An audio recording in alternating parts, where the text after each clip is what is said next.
Worrying times for the people of the provincial town of Basse and others in the Upper River region. Torrential rains experienced these days and the spillover from the neighboring Kasama, Senegal, is causing flooding in the area. Regional authorities have been strategizing on the way forward to contain the challenge, with the National Disaster Management Agency as the lead institution. Let me just give you a breakdown per district.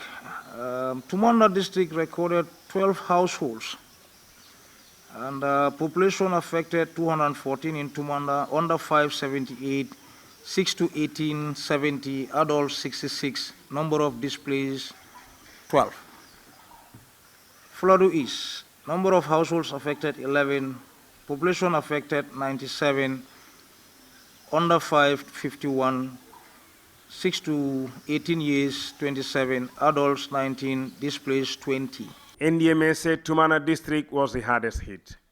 There the windstorm destroyed sets of solar panels which provide energy that pumps pipe-borne water, now leaving the entire affected village in dire need of quality drinking water. The banks of the River Gambia are also being flooded, with resultant river flooding in most parts of the region, affecting rice fields and transport.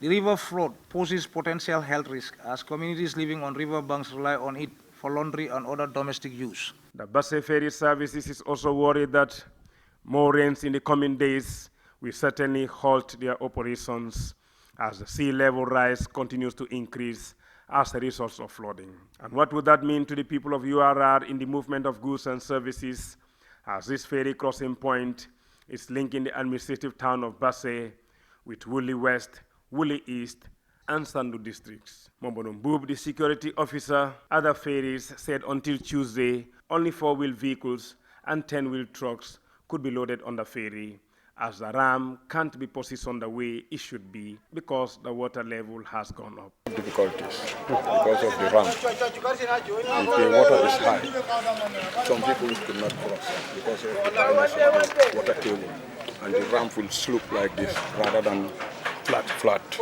You see, that is our main problem. For ambulances and other people, they could not cross. They usually called here to Basse station for ambulance to come and pick the patient here. We are always aware that URR is one of the most vulnerable regions when it comes to disaster. The coordinating committee has done a lot and always has the will to do more, but unfortunately for us, URR is very vulnerable. It's very difficult to mitigate.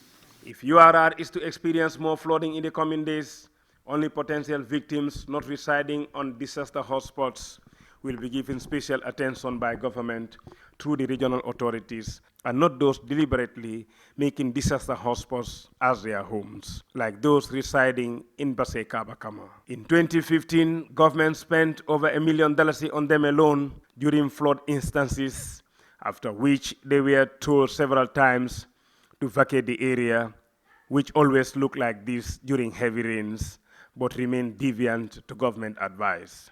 Ndma said at this hour, even their wells are contaminated and their toilets overflooded, a sign of cholera on the horizon. And Basse, only boasting of a population of thousands, a single case of cholera could be detrimental.